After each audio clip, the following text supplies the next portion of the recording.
I'm your host, Julian Lane from Redeem Thyself, where we explore what it means to reclaim our worth, align with truth, and live beyond the chapters that once threatened to define us.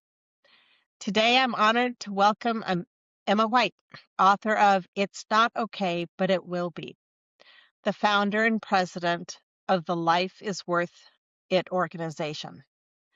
Emma is a nationally recognized advocate for youth suicide prevention and currently serves as the Youth Suicide Prevention Coordinator for the Nevada Department of Education and Project Aware Manager for the Office of Suicide Prevention. Emma's work is deeply personal. As a teenager, she survived suicidal depression, an experience that set her on a lifelong path to ensure other young people know that their lives are worth living. Through her nonprofit national advocacy efforts and the TED Talks X titled Why We Need a National Health Curriculum to Prevent Suicide in Schools, Emma is helping reshape how we talk about mental health and education across the country.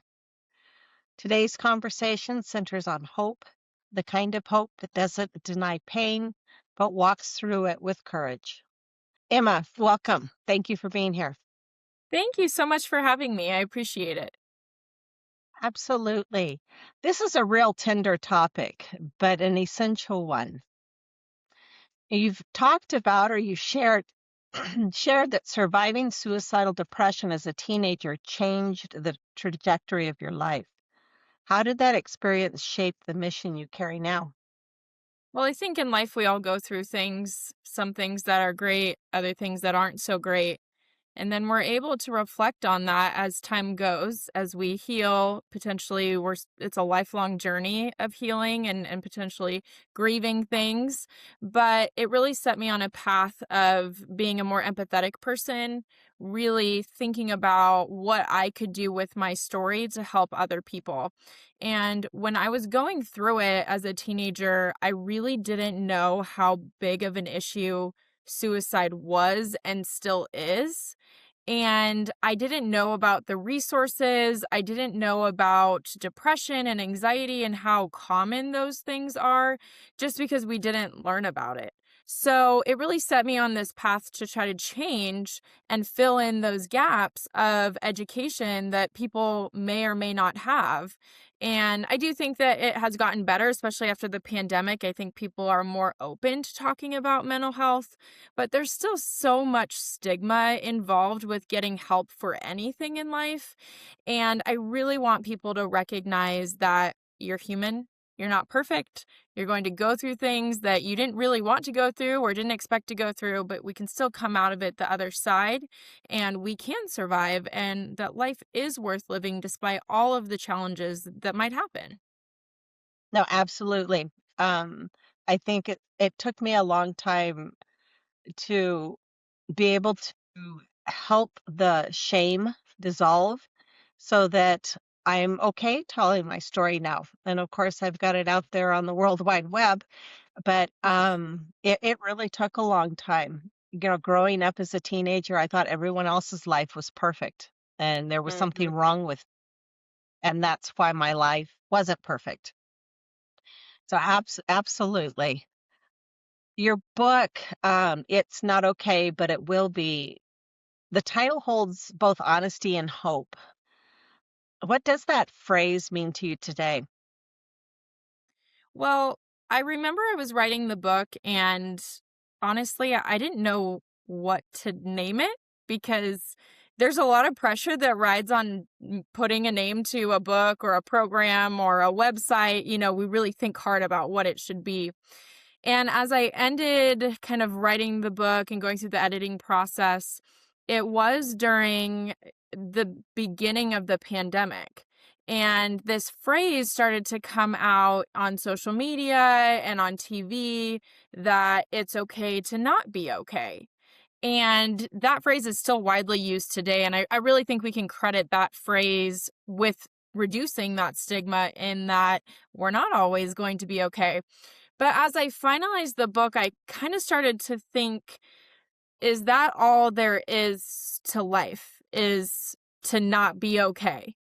And it just organically came to me that life might not be okay in certain chapters, in certain circumstances, but that doesn't mean that it will stay that way forever.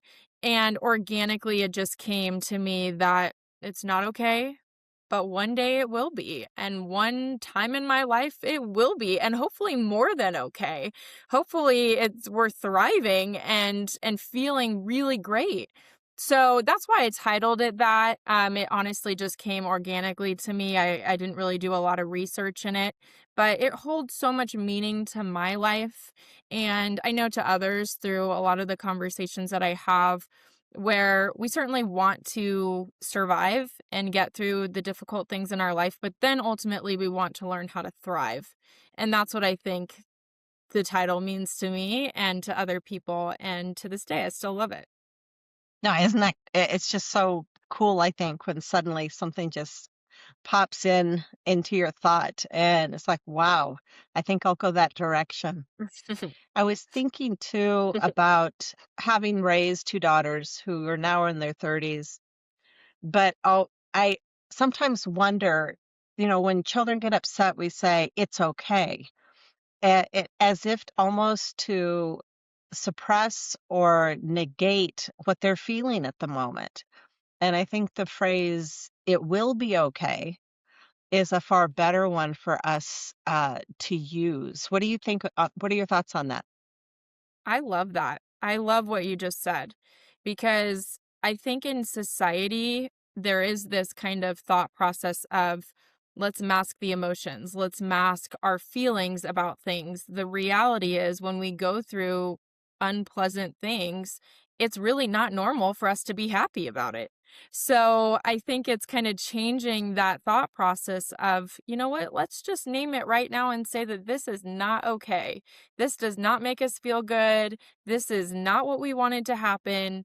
And how are we going to move through it so that we are more than okay? But I love what you said because it's so true that we're all just kind of conditioned to only deal with the happy or the quote unquote positive good emotions. But the truth is, all of our emotions are real and they are all deserving of our time. Absolutely. I was thinking about not too long ago, my one of my sons-in-law was holding his, I think he was about 3 at the time, and I was leaving, or no, they were leaving, and he didn't wanna go, and he just quietly said to him while I was holding him, "It's okay to be sad." And I Mhm. just thought, "Wow." Wow. I wish I had had that growing up. Um, what as you're working with, the state of Nevada education, what are you seeing in schools and communities right now when it comes to youth mental health, and what are you most concerned about? Well, it's easy to be concerned about a lot. You know, the a lot of people say that the 2020, everything that happened during that time, which it's I just read something recently. It said we're almost to the 6th year. I don't know if we're calling it an anniversary. I'm not entirely sure what phrase we're using of when the world shut down. And there was a lot of misconceptions during that time, thinking, oh, well, the pandemic caused all of these mental health issues. But really what it did is it actually just pulled kind of the blinders off and kind of put a light on things that have been happening for a really long time, not just in the state of Nevada, but nationally. Suicide has been a problem, especially for youth nationally, for a very long time. So I think that was a piece of it where people were kind of like, oh, okay, this is something that we have to pay attention to. And now we're talking about it more. Some of the pressing concerns I think a lot of people see on social media or they see it in the news. They're certainly concerned about rates of depression, the rates of bullying, things that are impacting our youth. Access to mental health resources is really a big challenge throughout the country, especially in rural areas. It's really hard to access, I mean, any sort of health care. So I think a lot of those pieces are playing a factor into our youth mental health because it's one thing to say I'm not okay. It's another thing to say, I don't have anybody that I can see to help me feel better. So, those are a lot of things that we're seeing impact our schools, again, in Nevada and across the nation. Certainly, you could pull any state, and no state is perfect. There are just issues everywhere.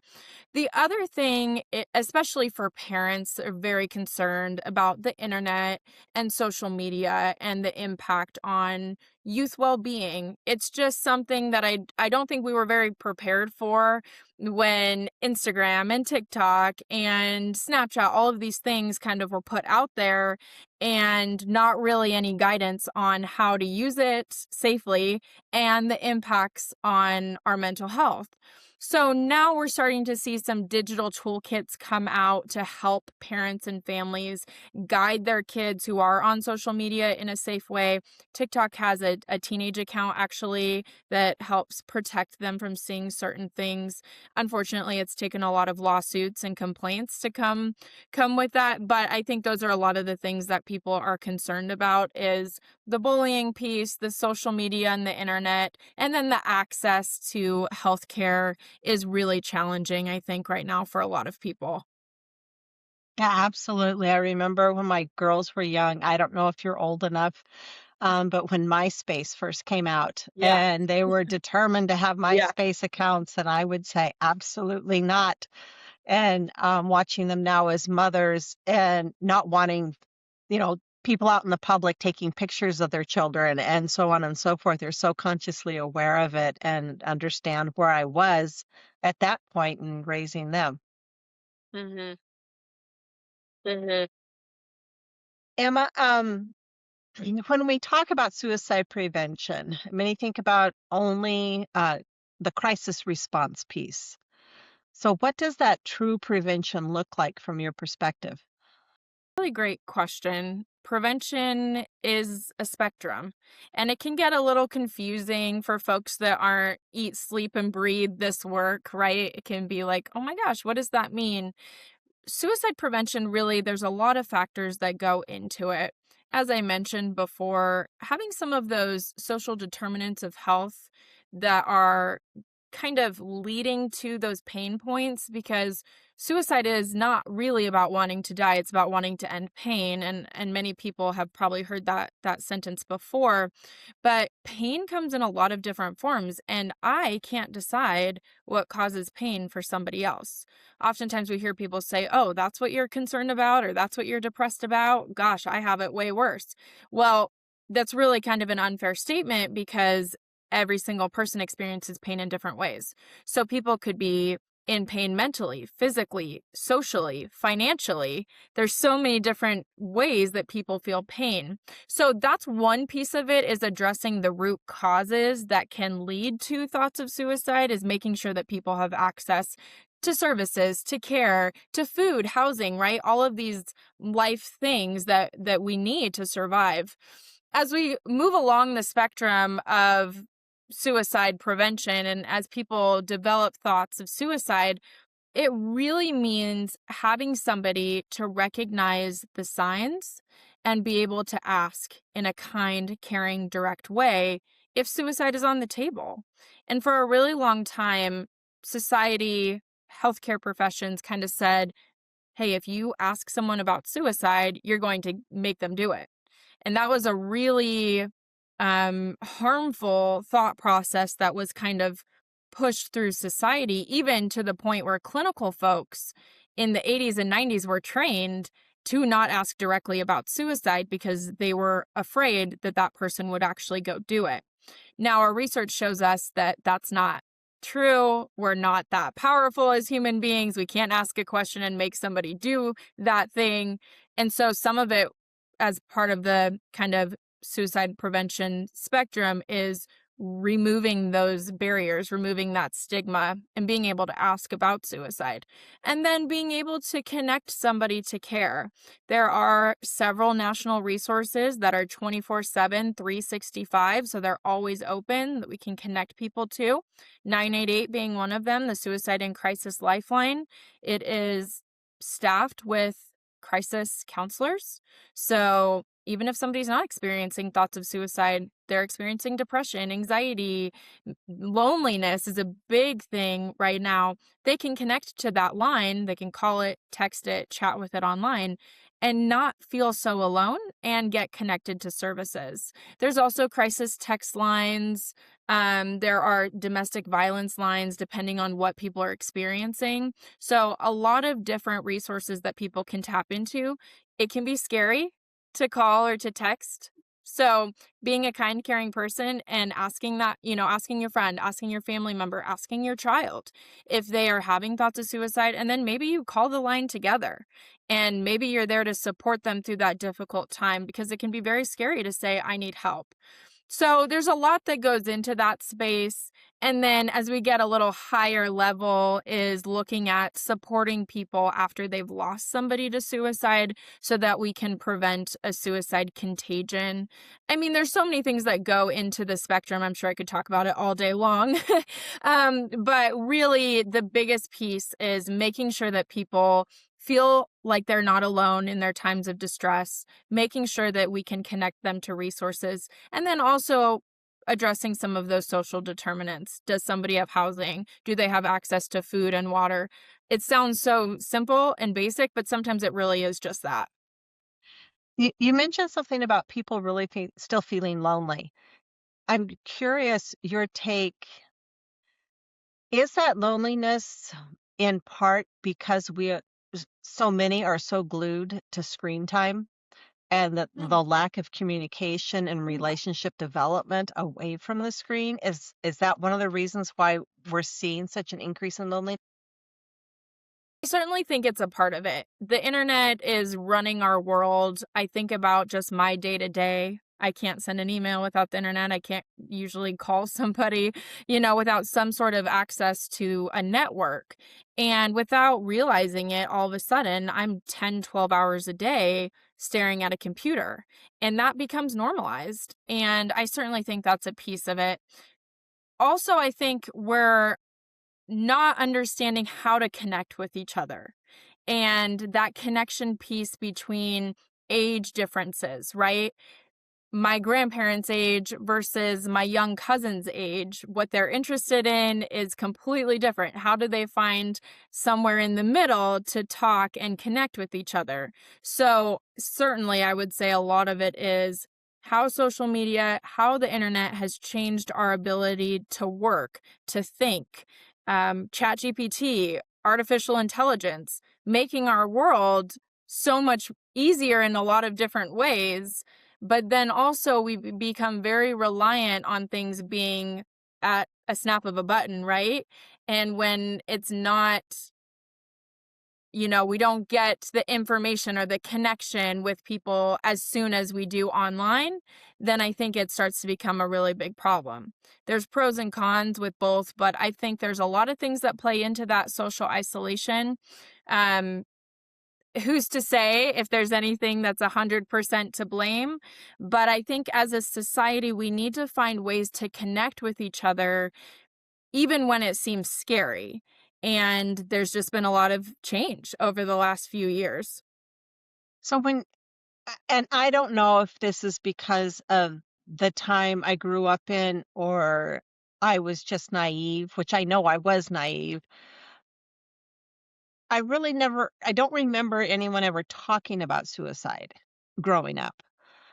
I had an aunt who committed suicide when I think I was about 12 years old. I don't remember if I knew that's how she died when I was at that age, but I do now. Um, yes, it was far more taboo back in the 60s and 70s, but I don't even think I heard a classmate or anyone talk about such a concept. Do you have a sense of when that concept really began to filter into our youth? I'm just like you. I did not learn about suicide growing up. That was not a word that was ever publicized. And certainly in my health classes, we didn't talk about it either. It was very much focused on pregnancy prevention and smoking prevention. So when I experienced depression and anxiety for the first time, I didn't have a word for it. I just knew that I felt bad and I felt different. And then when I had thoughts of suicide and ultimately made a plan to end my life, I didn't Google, I didn't research suicide. I just inherently knew because it's infiltrated and threaded throughout society in movies, books, music, without us even realizing that phrase is around. But we did not talk about it when I was growing up either. I do see a shift. There was a huge shift. I'd say probably the 2010s and afterwards, where state agencies, school districts started recognizing the need based on how many students were experiencing some of these things. So every student wasn't experiencing thoughts of suicide, but however, if they were experiencing depression or anxiety, it could lead to that. So that's when we started to see a lot of adoption into social emotional learning standards and putting suicide prevention training in schools, requiring staff to be trained in suicide prevention. In the state of Nevada and in many other states throughout the country, educators are required to take a suicide prevention training every single year to keep their licensure. So there are some really great things that have happened. They happen over time. Certainly, we know that things will change. We will probably add things, remove things, but I see suicide prevention training and conversations as being consistent because our numbers tell us we can't hide in the dark with this anymore and we can't not talk about it because people need to know what to do when it comes up. Emma, if we had a young person listening to this podcast today and they felt overwhelmed right now, and also for teachers or parents or mentors supporting them, what would you want them to know? For students that are struggling, I want them to know they're not alone. It often feels very scary, very lonely. You feel like you're the only person in the world that's experiencing that. Even during my time of high school when I was having thoughts of suicide, it took me years later to realize there were so many people that I was going to school with that were also struggling, but we just didn't know how to talk about it. So I know it can be really scary to reach out for help. I know it feels awkward and uncomfortable to say, I'm not okay. But we have come a long way, and there are people that are ready, willing, able to help you get through this time in your life. And it doesn't have to be something that marks your entire life. There are so many people that have thoughts of suicide that experience mental health challenges and they get help and then they move forward and they live a very fulfilling life. So this doesn't have to be something that you are, oh, I'm stamped with this for the rest of my life. It is just a part of your life. It's the same as saying, I got the flu or I got diagnosed with strep throat. I got medication, I moved through it, I healed, and now I'm moving on with my life. It's just a chapter in your life. It doesn't have to be the whole entire book. So I know that it's really scary to reach out for help, but I encourage you to do it. And for parents, educators, just adults, be that trusted person for that youth in your life. You never know who is looking up to you, who is trusting you with their deepest, darkest secrets. So when that information comes into you and they say, I'm not okay, I need help, we want to respond in a really kind, caring way. It's super scary as well because when we care about people and we hear things like, I want to end my life, it makes us feel like we've done something wrong. But you haven't done something wrong. It's just part of the human experience. So just be kind, be empathetic, listen, and then provide support to reach out for care. That's my biggest advice. We know a lot of adults are struggling as this at the same time as youth are. It's okay to get help for yourself. At the same time, you are supporting somebody else getting help as well. That would be my best advice. Absolutely. And I always think of, building that trust without judgment. Like Yeah, judgment is a big piece absolutely. for me because I felt so often, yeah, I was judged growing up. Emma, is there anything else you'd like to share with our listeners today? I certainly just want to give the resource again, 988. If you listen to this and you're like, all right, this was the sign I was looking for that I need to get some help, please connect. You're welcome to connect with me as well, lifeisworthit.org. You'll find our information, our programs, what we're doing to change health education in the United States. We can prevent suicide through a lot of upstream health education. So you'll find all of our programs and contact information. And I just want to encourage people again, check in with people, check in on yourself. It is okay to not be okay, but we don't have to not be okay forever. Wonderful. Thank you so much, Emma. As we close this conversation with Emma today, I'm struck by something simple and powerful. Survival can become stewardship. Emma's life reflects a truth we hold deeply at Redeem Thyself, that redemption is not about denying the darkness, but about allowing light to emerge from it. When someone who once struggled to believe their life was worth living now dedicates their career to ensuring others believe the same, it's not accidental. That is purpose forged in pain. If you're listening and struggling, please know this: you are not alone. Your story is not over. Even if life does not feel okay right now, it does not mean it never will be.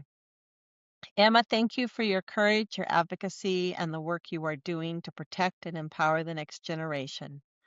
And until next time, this is the Redeeming Stories podcast.